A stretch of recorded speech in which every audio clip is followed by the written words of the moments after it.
Hello. భారతదేశానికి స్వాతంత్రం వచ్చాక ఇండియా ఎంత ఉప్పొంగిపోయిందో ఇప్పుడు నేను అంత జూబిలెంట్ గా ఉన్నాను. ఎందుకో తెలుసా? తెలుసుకోవాల్సిన అవసరం నాకు లేదు. తెలుసుకోవాలి. నీకు డబ్బంటే అసహ్యం కదా, అందుకే ఇంతకాలం నన్ను విలన్గా చూసావు. ఇప్పుడు అది పోయింది. నేనిప్పుడు రోడ్డు మీద కట్టుబట్టలతో నిలబడ్డ ఒక సామాన్యుడి.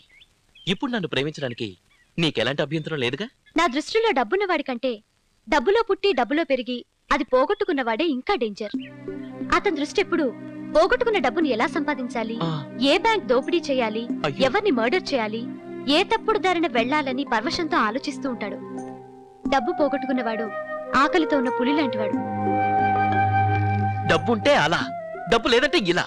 మరి ఇప్పుడు ఎలా? ప్రతిదానికి లెక్చర్ వడ్డిస్తుంది. లెక్చర్ తనేదో పెద్ద ఇదిరా. నువ్వా? ఏమిట్రా ఇది? ఎందుకు? నువ్వే మార్గం అటో ఎగ్జిబిషన్ ఏమిట్రా? ఎందుకు ఎగ్జిబిషన్ తీసుకొచ్చా? చెప్తాను. నువ్వు ఉండబాయ్ బాబు, ఇగో ఈ 100 రూపాయలు తీసుకో. మేము చెప్పేవరకు ఎవరు ఎక్కించుకో. తిప్పుతూనే ఉండు. నువ్వు తిప్పబాయ్ బాబు. అసలు విషయం ఏంటో చెప్పరా? రారా చెప్తాను. ఏమిట్రా ఎక్కువ ఏమిట్రా ఇదంతా? Correct place. ఈ రంగులు రావటం ఏమిటి, ఎక్కడం ఏమిటి, తిప్పుడేంటి? నువ్వు నా గురించి ఎక్కువగా ఆలోచించి పిచ్చివాడు అయిపోతావని నాకు భయంగా ఉందిరా. బాబా, నువ్వు ఒక్కడివేరా నాకున్నది. పాపరగా నువ్వు రోడ్డు మీద పడిపోతావని నిజంగా బాధగా ఉందిరా. కానీ ఈ కంగారు అది కదరా, ఈ టైంలో నేను ఆదుకునే అవకాశం దొరికిందిరా. అంటే ఎవరన్నా అప్పిస్తానారా? అప్పు కదరా బాబు, నీ డబ్బే. నా డబ్బా? అవును. ఎంత? 4 కోట్లు. 4 కోట్లా? ఇలాంటప్పుడు జోక్ చేయరా ప్లీజ్. జోక్ కదరా బాబు, నిజం. నీ మీదొట్టు. ఎవరు వినకూడదని ఇక్కడ చెప్తున్నాను. మీ నాన్నగారు మీ అమ్మగారి పేరు మీద ఒక ట్రస్ట్ లో 4 కోట్లు డిపాజిట్ చేశారా. ఆ ట్రస్ట్ గొడవలో పడి మూతపడిపోయింది. ఆ 4 కోట్లు మీ నాన్నగారి పేరున బ్యాంకులో ఇంకా అలాగే ఉన్నాయి. నేను వెరిఫై చేసుకొచ్చారా. నిజంగా? అవును. మీ నాన్న బ్యాంక్ వచ్చి సంతకం పెడితే ఆ 4 కోట్లు మనకు వస్తాయి. నేను నీకు వేళకోళంగా కనిపిస్తానా? చనిపోయిన నాన్న ఎలా తిరిగి వస్తారు? వేళకోళం కదరా, మీ నాన్న పోయిన విషయం మనం ఎవరికి చెప్పలేదు. మీ నాన్న ఎలా ఉంటాడో నీకు నాకు తప్ప మరెవ్వరికి తెలియదు. మన ఆఫీస్ స్టాఫ్ కూడా ఫోన్లో మాట వింటనే గానీ మనిషిని ఇప్పుడు చూడలేదు. అందుకని మీ నాన్నగారి టైపులో ఉన్న ఓ క్యారెక్టర్ని పట్టుకొని బాగా ట్రైనింగ్ ఇచ్చి సంతకం నేర్పించి బ్యాంకు తీసుకెళ్లి సంతకం పెట్టించామనుకో, ఆ 4 కోట్లు మనమే. ఏంట్రా బాస్ ఈ ఫ్లైట్ కూడా రాలేదు? ఒరే, నాకు తెలియగలుగుతాను. బాసు అమెరికా నుంచి బొంబాయి వచ్చి 1 రోజులు అయింది కదా, అక్కడి నుంచి ఇక్కడికి రావడానికి మార్నింగ్ ఫ్లైట్ లో వస్తాను, ఈవినింగ్ ఫ్లైట్ లో వస్తాను. మనల్ని వెయిటింగ్ చేస్తారేంట్రా? వాళ్ళు డబ్బున్న వాళ్ళరా, వాళ్ళ దగ్గర వర్కర్స్, మనం వెయిట్ చేయాలి. బాస్ ఈ రోజు ఫ్లైట్ కి రావట్లేదట. మార్నింగ్ టికెట్ కన్ఫర్మ్ కాలేదని నిన్న రాత్రి ముంబై ఎక్స్ప్రెస్ కి బయలుదేరారు.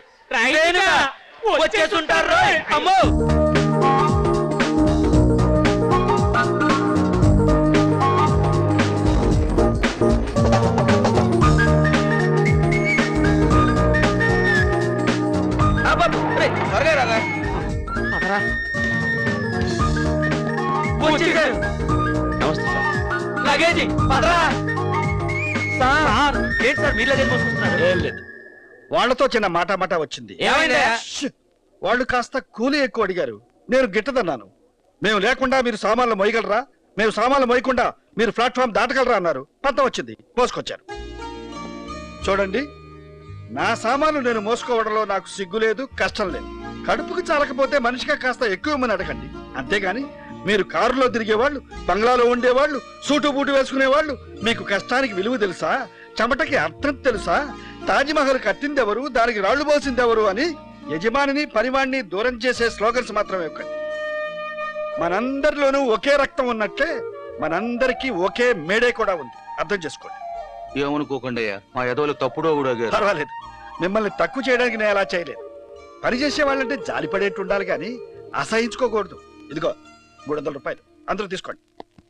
సార్, నెక్స్ట్ వీక్ మీ జర్మనీ ట్రిప్ కి ఏర్పాట్లు. ఇంకో 1 month నో ట్రిప్స్ ప్లీజ్. ఏ సుందరం, బాగున్నారా బాబు? ఆగండి సార్. ఏం లేదు సార్, ఈ రోజు నుంచి మీరు ఏం తినాలన్నా ఏం తాగాలన్నా ఆ వంటవాడు తాగేకే తాగాలి సార్. ఏమో అందులో ఏదన్నా విషయంగాని కలిపితే అతను పోయినా పర్వాలేదా? వాడిదే ఉంది సార్, మీది చాలా కాస్ట్లీ లైఫ్ సార్. చూడు చౌదరి, ఒకరిని చంపి మనం బ్రతకాలనుకోవడం చాలా పొరపాటు. Uncultured approach. ఎవడి బ్రతుకోవాడు బ్రతకాలి, ఎవడి చావాడు చావాలి. That's my policy. Come on, tell me. Sir, మన ఫార్మ్ కి మంచి ప్రాఫిట్స్ తెచ్చాం సార్. కేబీ ఎక్స్పోర్ట్స్ మార్కెట్ లో లీడింగ్ లో ఉంది సార్. దాని ఆడిటర్స్ని మేనేజర్స్ని 2 lakhs ఇచ్చి మేనేజ్ చేసి వాళ్ళ గార్మెంట్స్ ఆఫ్ చేసి మన గార్మెంట్స్ మార్కెటింగ్ చేశాను సార్. అందువల్ల మన నెట్ ప్రాఫిట్ 1 crore సార్. అంటే వాళ్ళకి 1 కోటి నష్టం. Yes, sir. You both are dismissed. ఏట్లో కొట్టుకుపోయేవాడికి చెయ్యందించి సహాయం చేయాలి కానీ వాడిని చంపి వాడి శవం మీద ఏరుదాట అనుకోవడం నీచం, నీచాతి నీచం. అయినా ఈ సంపాదన అంతా ఎవరి కోసం? నాకెవరున్నారు? I am alone. I am alone. చెప్పండి, ఏమిటి నా వేషం? ఫాదర్ వేషం. సెంటిమెంటా ఎంటర్టైన్మెంటా? ఆయింట్మెంట్ చెప్పించేవయ్యా. రచన ఎవరు? స్టీమర్ స్పీల్బర్గ్ అని. వాడా? ఆ, వాడు నా శిష్యుడే. చా, నేను పాత్రలోకి వెళ్ళిపోతున్నాను. నీకు కొడుకు. ఎవడు వాడు? వాడే వీడు. ఓహో, సిచ్యుయేషన్ ఏమిటి? ఆస్తంతా పోయింది. ఆ? బతుకు గుంటూరు బస్ స్టాండ్. ఆ? నీ సాయం కోసం వచ్చాము నాన్న. బాబు, రెక్కాడితే గాని డొక్కాడని చాలని బ్రతుకులు రా మనవి. రెక్క డొక్క కాదు, కొంచెం రేంజ్ పెంచవయ్యా. బాబు, రెక్కలు తిరిగితే గాని ఫ్యాన్ తిరగని మధ్య తరగతి బ్రతుకులు రా మనవి. మధ్య తరగతి బతుకులు కావు. మా ఫాదర్ రిచ్. కొంచెం రేంజ్ కూడా రిచ్ గా పెంచు. అది బాబు, అది లేపు. చక్రాలు తిరిగితే గాని కారు నడవని బెంజి కారు బ్రతుకులు రా మనవి. సార్, ఇన్నాళ్ల తర్వాత మీరు ఈ ఊరొచ్చి మన హోటల్ విజిట్ చేసినందుకు మన స్టాఫ్ అంతా చాలా హ్యాపీగా ఉన్నారు sir. But I'm not happy. You know why? Sir, proprietor వచ్చారు కదా అని ఫారెన్ గెస్టులు ఖాళీ చేయించి రాయల్ సూట్ నాకు ఇచ్చారు. We are sorry sir. No sorry. Proprietor lounge లో ఉన్నా పర్వాలేదు కానీ కస్టమర్స్ కంఫర్టబుల్ గా ఉండాలి. Yes sir. నేను వాకింగ్ నుంచి వచ్చేలోగా రూమ్ చేంజ్ చేయి. Okay sir. ధర్మసేని బాబు, బాబు బాబు ధర్మసేని బాబు, బాబు బాగా ఆలోచించి ధర్మసేని బాబు. బడ్జెట్ పెరిగిపోయింది, రూపాయలు పడిపోయింది బాబు. చెక్కులు మాస్టర్ కార్డులు కూడా తీసుకుంటాను బాబు. బాబు బాబు ధర్మసేని బాబు, బాబు బాబు బాబు ధర్మసేని బాబు. ఏంటయ్యా కొత్త రకంగా అడుగుకుంటున్నావు? ఏముంది బాబు, ఉన్నమాట చెప్పి అడుక్కుంటున్నాను, అబద్ధాలు చెప్పను. ఏంటివి చెక్కులు? నా పర్సనల్ అండి. ఎంత సంపాదిస్తావు ఏంటి రోజుకి? ఏముంది బాబు, మామూలు రోజుల్లో అయితే రోజుకి 5,000 అండి, పండగ రోజుల్లో అయితే 10,000 రూపాయలండి. ఏం చేస్తావు ఈ డబ్బంతా? ఈ మధ్య ఫైనాన్స్ కంపెనీ పెట్టాను బాబు. ఆ? దుర్రుపప్ప అని ఒక తెలుగు సినిమాకి 2 లక్షల రూపాయలు 10 రూపాయల వడ్డీకి ఫైనాన్స్ చేశాను బాబు. ఆ. డెప్యూట్ వచ్చిందని ఎగ్గొట్టాడు. అయినా నాకేం బాధలేదు బాబు. ఈ చేత్తో పోతే ఈ చేత్తో అడుక్కుని సంపాదించేస్తాను. ఆడిన అలా అడుక్కోలేడు, సంపాదించలేడు. పిల్లలు ఎంతమంది?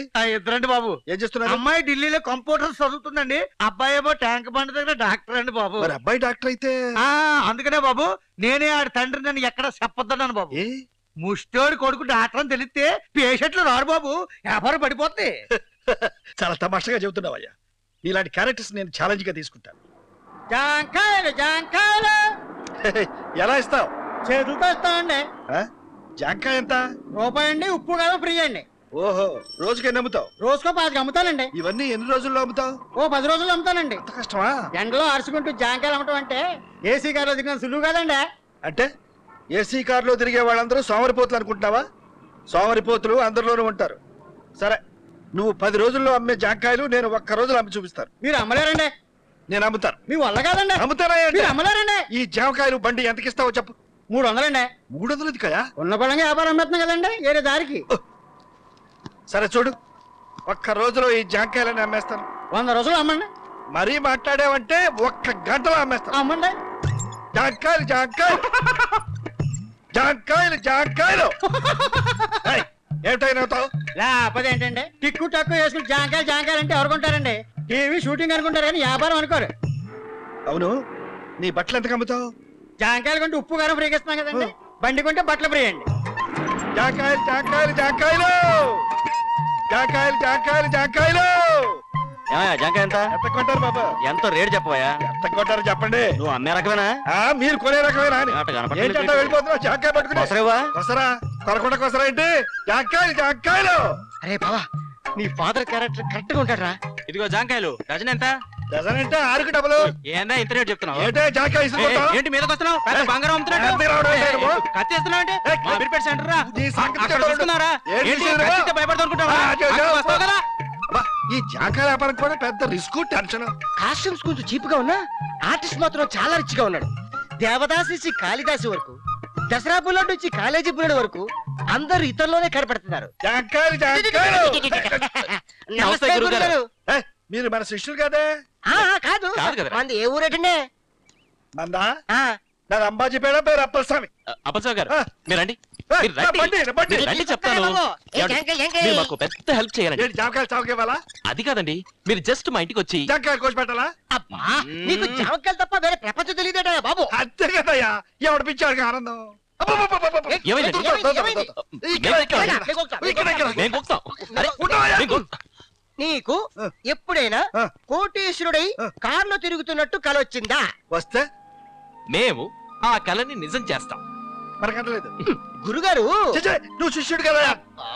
పెద్ద ఆయన అంటాను. అమ్మయ్య మీరు మా వాడికి తండ్రిగా నటించాలి. అంటే మళ్ళీ నటించాలా? యా. నేను చిన్నప్పటి నుంచి వేషాలు వేసి వేసి ఇక వద్దా బాబు అనుకుంటుంటే నువ్వేంటయ్యా నాకు మళ్ళీ కొత్త వేషం తగిలిస్తావు. ఏమండి ఒకప్పుడు ఇవిడు బాగా బతికినోడండి. అవును, అట్టగే కనిపిస్తాడు బుల్లోడు. ఇప్పుడు బజార్న పడిపోయాడండి. కేబీ ఎక్స్పోర్ట్స్ లిమిటెడ్ అని పెద్ద కంపెనీ సార్. అది వీళ్ళదే సార్. వీళ్ళు బిజినెస్ ని కొంతమంది చీటింగ్ చేశారు. కంపెనీ మైండప్ అయిపోయింది. దాని ఆడిటర్స్ ని మేనేజర్స్ ని 2 lakhs ఇచ్చి మేనేజ్ చేసి వాళ్ళ గార్మెంట్స్ ఆఫ్ చేసి మన గార్మెంట్స్ మార్కెటింగ్ చేశాను సార్. అందువల్ల మన నెట్ ప్రాఫిట్ 1 crore సార్. ఏమండి వీడికి ఒక బ్యాంక్ లో నుంచి 4 కోట్లు వచ్చే అవకాశం ఉంది. వీళ్ళ నాన్నగారు అమెరికా నుంచి వచ్చి సంతకం పెడితే ఆ 4 కోట్లు వీడికి వచ్చేస్తాయి. మరి పిలిపించొచ్చుగా. ఉంటే పిలిపించచ్చండి, కానీ ఆయన చనిపోయారు.